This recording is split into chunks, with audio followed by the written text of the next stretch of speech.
ஜனவரி 12 வேத வாசிப்பு பகுதி. ஆதியாகமம் 23ஆம் அதிகாரம். சாராள் 127 வருஷம் உயிரோடு இருந்தாள். இவ்வளவே சாராளுடைய வயது. கானான் தேசத்தில் உள்ள எபிரோன் என்னும் கீரியாத் அர்பாவிலே சாராள் மரித்தாள். அப்பொழுது ஆபிரகாம் வந்து சாராளுக்காக புலம்பி அழுதான். பின்பு ஆபிரகாம் பிரேதம் இருந்த இடத்திலிருந்து எழுந்து போய் ஏத்தின் புத்திரரோடே பேசி, நான் உங்களிடத்தில் அந்நியனும் பரதேசியுமாய் இருக்கிறேன். என்னிடத்தில் இருக்கிற இந்த பிரேதம் என் கண் முன் இராதபடிக்கு நான் அதை அடக்கம் பண்ணுவதற்கு உங்களிடத்தில் எனக்கு சொந்தமாக ஒரு கல்லறை பூமியை தர வேண்டும் என்றான். அதற்கு ஏத்தின் புத்திரர் ஆபிரகாமுக்கு பிரதியுத்தரமாக, எங்கள் ஆண்டவனே, நாங்கள் சொல்லுகிறதை கேளும். எங்களுக்குள்ளே நீர் மகா பிரபு. எங்கள் கல்லறைகளில் முக்கியமானதிலே பிரேதத்தை அடக்கம் பண்ணும். நீர் பிரேதத்தை அடக்கம் பண்ண எங்களில் ஒருவனும் தன் கல்லறையை உமக்கு தடை செய்வதில்லை என்றார்கள்.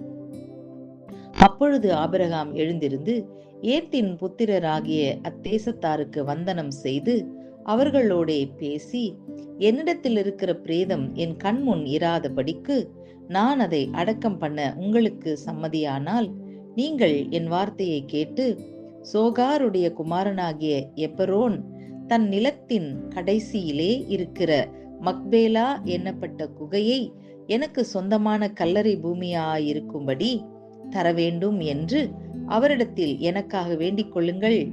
அது பெருமான விலைக்கு அவர் அதை தருவாராக என்றான். எப்பரோன் ஏத்தின் புத்திரர் நடுவிலே உட்கார்ந்திருந்தான். அப்பொழுது ஏத்தியனாகிய எப்பரோன் தன் ஊர் வாசலுக்குள் பிரவேசிக்கிற ஏத்தின் புத்திரர் அனைவரும் கேட்க ஆபிரகாமுக்கு பிரதியுத்தரமாக, அப்படியல்ல என் ஆண்டவனே, என் வார்த்தையை கேளும். அந்த நிலத்தை உமக்கு தருகிறேன், அதில் இருக்கும் குகையையும் உமக்கு தருகிறேன். என் ஜனபுத்திரருடைய கண்களுக்கு முன்பாக அதை உமக்கு தருகிறேன். உம்மிடத்தில் இருக்கிற பிரேதத்தை அடக்கம் பண்ணும் என்றான். அப்பொழுது ஆபிரகாம் அத்தேசத்தாருக்கு வந்தனம் செய்து தேசத்து ஜனங்கள் கேட்க எப்பரோனை நோக்கி, கொடுக்க உமக்கு மனதானால் என் வார்த்தையை கேளும். நிலத்தின் விலையை தருகிறேன், என் கையில் அதை வாங்கிக் கொள்ளும். அப்பொழுது என்னிடத்தில் இருக்கிற பிரேதத்தை அவ்விடத்தில் அடக்கம் பண்ணுவேன் என்றான். அதற்கு எப்பரோன் ஆபிரகாமுக்கு பிரதியுத்தரமாக, என் ஆண்டவனே, நான் சொல்லுகிறதை கேளும். அந்த நிலம் 400 சேக்கல் நிறை வெள்ளி பெறும். எனக்கும் உமக்கும் அது எவ்வளவு காரியம்? நீர் உம்மிடத்தில் இருக்கிற பிரேதத்தை அடக்கம் பண்ணும் என்றான். அப்பொழுது ஆபிரகாம் எப்பரோனின் சொல்லை கேட்டு ஏத்தின் புத்திரருக்கு முன்பாக எப்பரோன் சொன்னபடியே வர்த்தகரிடத்தில் செல்லும்படியான 400 சேக்கல் நிறை வெள்ளியை அவனுக்கு நிறுத்து கொடுத்தான். இந்த பிரகாரம் மம்ரேக்கு எதிரே மக்பேலாவில் உள்ள எப்ரோனுடைய நிலமாகிய அந்த பூமியும் அதிலுள்ள குகையும் நிலத்தின் எல்லையெங்கும் சூழ்ந்திருக்கிற மரங்கள் அடங்கலும் அவனுடைய ஊர் வாசலுக்குள் பிரவேசிக்கும் ஏத்தின் புத்திரர் எல்லாரும் அறிய ஆபிரகாமுக்கு சொந்தமாக உறுதிப்படுத்தப்பட்டது. அதற்கு பின் ஆபிரகாம் தன் மனைவியாகிய சாராளை கானான் தேசத்தில் எப்ரோன் ஊர் பூமியான மம்ரேக்கு எதிரே இருக்கிற மக்பேலா என்னும் நிலத்தின் குகையிலே அடக்கம் பண்ணினான். இப்படி ஏத்தின் புத்திரர் கையில் கொள்ளப்பட்ட அந்த நிலமும் அதிலுள்ள குகையும் ஆபிரகாமுக்கு சொந்த கல்லறை பூமியாக உறுதிப்படுத்தப்பட்டது. ஆதியாகமம் 24ஆம் அதிகாரம். ஆபிரகாம் வயது சென்று முதிர்ந்தவனானான். கர்த்தர் ஆபிரகாமை சகல காரியங்களிலும் ஆசீர்வதித்து வந்தார். அப்பொழுது ஆபிரகாம் தன் வீட்டில் உள்ளவர்களில் வயதில் மூத்தவனும் தனக்கு உண்டான எல்லாவற்றுக்கும் அதிகாரியுமாகிய தன் ஊழியக்காரனை நோக்கி, நான் குடியிருக்கிற கானானியருடைய குமாரத்திகளில் நீ என் குமாரனுக்கு பெண் கொள்ளாமல் நீ என் தேசத்துக்கும் என் இனத்தாரிடத்திற்கும் போய் என் குமாரனாகிய ஈசாக்குக்கு பெண் கொள்வேன் என்று வானத்துக்கு தேவனும் பூமிக்கு தேவனுமாகிய கர்த்தர் பேரில் எனக்கு ஆணையிட்டு கொடுக்கும்படிக்கு நீ உன் கையை என் தொடையின் கீழ் வை என்றான். அதற்கு அந்த ஊழியக்காரன், அவ்விடத்து பெண் என் பின்னே இந்த தேசத்துக்கு வர மனதில்லாதிருந்தால் நீர் விட்டு வந்த தேசத்திற்குத்தானே உம்முடைய குமாரனை மறுபடியும் அழைத்து போக வேண்டுமோ என்று கேட்டான். அதற்கு ஆபிரகாம், நீ என் குமாரனை மறுபடியும் அங்கே அழைத்து கொண்டு போகாதபடிக்கு எச்சரிக்கையாயிரு. என்னை என் தகப்பனுடைய வீட்டிலும் என் இனத்தார் இருக்கிற தேசத்திலும் இருந்து அழைத்து வந்தவரும் உன் சந்ததிக்கு இந்த தேசத்தை தருவேன் என்று எனக்கு சொல்லி ஆணையிட்டவருமான வானத்துக்கு தேவனாகிய கர்த்தர், நீ அங்கே இருந்து என் குமாரனுக்கு ஒரு பெண்ணை கொண்டு வரும்படிக்கு தம்முடைய தூதனை உனக்கு முன்பாக அனுப்புவார். பெண் உன் பின்னே வர மனதில்லாதிருந்தாளேயாகில் அப்பொழுது நீ இந்த என் ஆணைக்கு நீங்களாயிருப்பாய். அங்கே மாத்திரம் என் குமாரனை மறுபடியும் அழைத்து கொண்டு போக வேண்டாம் என்றான். அப்பொழுது அந்த ஊழியக்காரன் தன் கையை தன் எஜமானாகிய ஆபிரகாமுடைய தொடையின் கீழ் வைத்து இந்த காரியத்தை குறித்து அவனுக்கு ஆணையிட்டு கொடுத்தான். பின்பு அந்த ஊழியக்காரன் தன் எஜமானுடைய ஒட்டகங்களில் 10 ஒட்டகங்களை தன்னுடனே கொண்டு போனான். தன் எஜமானுடைய சகலவித உச்சிதமான பொருள்களும் அவன் கையில் இருந்தன. அவன் எழுந்து புறப்பட்டு போய் மெசொப்பொத்தேமியாவிலே நாகோருடைய ஊரில் சேர்ந்து, ஊருக்கு புறம்பே ஒரு தண்ணீர் துறவண்டையிலே தண்ணீர் மொள்ள ஸ்திரீகள் புறப்படுகிற சாயங்கால வேளையிலே ஒட்டகங்களை மடக்கி தனக்குள்ளே சொல்லிக் கொண்டது என்னவென்றால், என் எஜமானாகிய ஆபிரகாமுக்கு தேவனாயிருக்கிற கர்த்தாவே, இன்றைக்கு நீர் எனக்கு காரியம் சித்திக்க பண்ணி என் எஜமானாகிய ஆபிரகாமுக்கு தயவு செய்தருளும். இதோ நான் இந்த தண்ணீர் துறவண்டையிலே நிற்கிறேன். இந்த ஊராருடைய பெண்கள் தண்ணீர் மொள்ள புறப்பட்டு வருவார்களே, நான் குடிக்க உன் குடத்தை சாய்க்க வேண்டும் என்று நான் சொல்லும்போது குடி என்றும் உன் ஒட்டகங்களுக்கும் குடிக்கும்படி வார்ப்பேன் என்றும் சொல்லும் பெண் எவளோ அவளே நீர் உம்முடைய ஊழியக்காரனாக ஈசாக்குக்கு நியமித்தவளாயிருக்கவும் என் எஜமானுக்கு அனுக்கிரகம் செய்தீர் என்று நான் அதனாலே அறியவும் செய்தருளும் என்றான். அவன் இப்படி சொல்லி முடிக்கும் முன்னே, இதோ ஆபிரகாமுடைய சகோதரனாகிய நாகோரின் மனைவி மில்காளுடைய குமாரனாயிருக்கிற பெத்துவேலுக்கு பிறந்த ரெபேக்காள் குடத்தை தோள் மேல் வைத்துக்கொண்டு புறப்பட்டு வந்தாள். அந்த பெண் மகா ரூபவதியும் புருஷனை அறியாத கன்னிகையுமாய் இருந்தாள். அவள் துறவில் இறங்கி தன் குடத்தை நிரப்பிக்கொண்டு ஏறி வந்தாள். அப்பொழுது அந்த ஊழியக்காரன் அவளுக்கு எதிர்கொண்டோடி, உன் குடத்தில் இருக்கிற தண்ணீர் கொஞ்சம் குடிக்க தர வேண்டும் என்றான். அதற்கு அவள், குடியும் என் ஆண்டவனே என்று சீக்கிரமாய் குடத்தை தன் கையில் இறக்கி கொண்டு அவனுக்கு குடிக்க கொடுத்தாள்.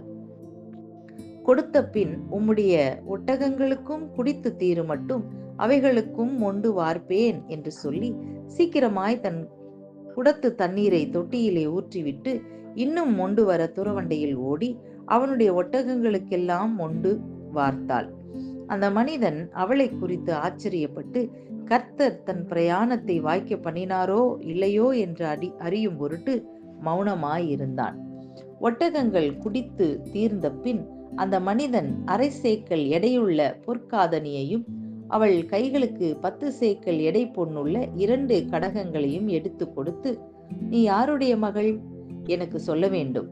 நாங்கள் உன் தகப்பன் வீட்டில் ராத்தங்க இடம் உண்டா என்றான். அதற்கு அவள், நான் நாகோருடைய மில்காள் பெற்ற குமாரனாகிய பெத்துவேலின் மகள் என்று சொன்னதுமன்றி, எங்களிடத்தில் வைக்கோலும் தீவனமும் வேண்டிய மட்டும் இருக்கிறது, ராத்தங்க இடமும் உண்டு என்றாள். அப்பொழுது அந்த மனிதன் தலை குனிந்து கர்த்தரை பணிந்து கொண்டு, என் எஜமானாகிய ஆபிரகாமின் தேவனாயிருக்கிற கர்த்தருக்கு ஸ்தோத்திரம். அவர் தம்முடைய கிருபையையும் தம்முடைய உண்மையையும் என் எஜமானை விட்டு நீக்கவில்லை. நான் பிரயாணம் பண்ணி வருகையில் கர்த்தர் என் எஜமானுடைய சகோதரர் வீட்டுக்கு என்னை அழைத்து கொண்டு வந்தார் என்றான். அந்த பெண் ஓடி இந்த காரியங்களை தன் தாயின் வீட்டில் உள்ளவர்களுக்கு அறிவித்தாள். ரெபேக்காளுக்கு ஒரு சகோதரன் இருந்தான். அவனுக்கு லாபான் என்று பேர்.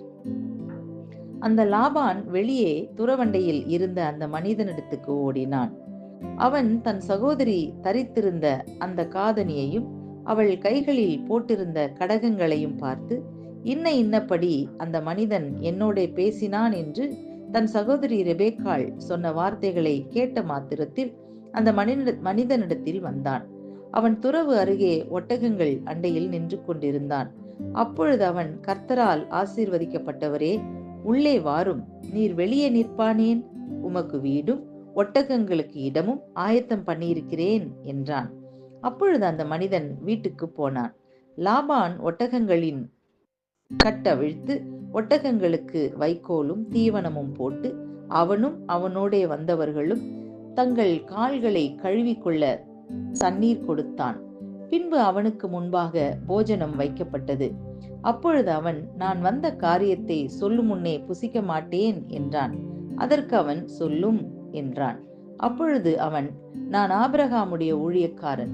கர்த்தர் என் எஜமானை மிகவும் ஆசீர்வதித்திருக்கிறார். அவர் சீமானாய் இருக்கிறார். கர்த்தர் அவருக்கு ஆடு மாடுகளையும் வெள்ளியையும் பொன்னையும் வேலைக்காரரையும் வேலைக்காரிகளையும் ஒட்டகங்களையும் கழுதைகளையும் கொடுத்திருக்கிறார். என் எஜமானுடைய மனைவியாகிய சாராள் முதிர் வயதான போது என் எஜமானுக்கு ஒரு குமாரனை பெற்றாள். அவர் தமக்கு உண்டான யாவையும் அவனுக்கு கொடுத்திருக்கிறார். என் எஜமான் என்னை நோக்கி, நான் குடியிருக்கிற கானான் தேசத்தாருடைய குமாரத்திகளில் நீ என் குமாரனுக்கு பெண் கொள்ளாமல் நீ என் தகப்பன் வீட்டுக்கும் என் இனத்தாரிடத்துக்கும் போய் என் குமாரனுக்கு பெண் கொள்ள வேண்டும் என்று ஆணையிட்டு கொடுக்கும்படி சொன்னார். அப்பொழுது நான் என் எஜமானை நோக்கி, ஒருவேளை அந்த பெண் என் பின்னே வராதே போனாலோ என்று கேட்டதற்கு அவர், நான் வழிபடும் கர்த்தர் உன்னோடே தம்முடைய தூதனை அனுப்பி உன் பிரயாணத்தை வாய்க்க பண்ணுவார். என் இனத்தாரிடத்திலும் என் தகப்பன் வீட்டிலும் நீ என் குமாரனுக்கு பெண் கொள்வாய். நீ என் இனத்தாரிடத்துக்கு போனால் என் ஆணைக்கு நீங்களாயிருப்பாய். அவர்கள் உனக்கு பெண் கொடாமற் போனாலும் நீ என் ஆணைக்கு நீங்களாயிருப்பாய் என்றார். அப்படியே நான் இன்று துறவண்டையிலே வந்து, என் எஜமானாகிய ஆபிரகாமின் தேவனாகிய கர்த்தாவே, என் பிரயாணத்தை நீர் இப்பொழுது வாய்க்க பண்ணுவீரானால், இதோ நான் தண்ணீர் துறவண்டையிலே நிற்கிறேன். தண்ணீர் மொள்ள வரப்போகிற கன்னிகையை நான் நோக்கி, உன் குடத்தில் இருக்கிற தண்ணீரில் கொஞ்சம் எனக்கு குடிக்க தர வேண்டும் என்று கேட்கும்போது, நீ குடி என்றும் உன் ஒட்டகங்களுக்கும் மொண்டு வார்ப்பேன் என்றும் சொல்லும் பெண்ணே, கர்த்தர் என் எஜமானுடைய குமாரனுக்கு நியமித்த ஸ்திரீயாக இருக்க வேண்டும் என்றேன். நான் இதை என் இருதயத்தில் சொல்லி முடிக்கும் முன்னே, இதோ ரெபேக்காள் தன் குடத்தை தோள் மேல் வைத்துக்கொண்டு புறப்பட்டு வந்து துறவில் இறங்கி போய் தண்ணீர் மொண்டாள். அப்பொழுது நான், எனக்கு குடிக்க தர வேண்டும் என்றேன். அவள் சீக்கிரமாய் தன் தோள் மேலிருந்த குடத்தை இறக்கி, குடியும், உம்முடைய ஒட்டகங்களுக்கும் வார்ப்பேன் என்றாள். நான் குடித்தேன், ஒட்டகங்களுக்கும் வார்த்தாள். அப்பொழுது, நீ யாருடைய மகள் என்று அவளை கேட்டேன். அதற்கு அவள், நான் மில்காள் நாகோருக்கு பெற்ற குமாரனாகிய பெத்துவேலின் மகள் என்றாள். அப்பொழுது அவளுக்கு காதணியையும் அவள் கைகளிலே கடகங்களையும் போட்டு தலை குனிந்து கர்த்தரை பணிந்து கொண்டு, நான் என் எஜமானுடைய சகோதரன் குமாரத்தியை அவர் குமாரனுக்கு கொள்ள என்னை நேர்வழியாய் நடத்தி வந்த என் எஜமானாகிய ஆபிரகாமின் தேவனாயிருக்கிற கர்த்தரை ஸ்தோத்தரித்தேன். இப்பொழுது நீங்களும் என் எஜமானுக்கு தயையும் உண்மையும் உடையவர்களாய் நடக்க மனதுள்ளவர்களானால் எனக்கு சொல்லுங்கள். இல்லை என்றால் அதையும் எனக்கு சொல்லுங்கள்.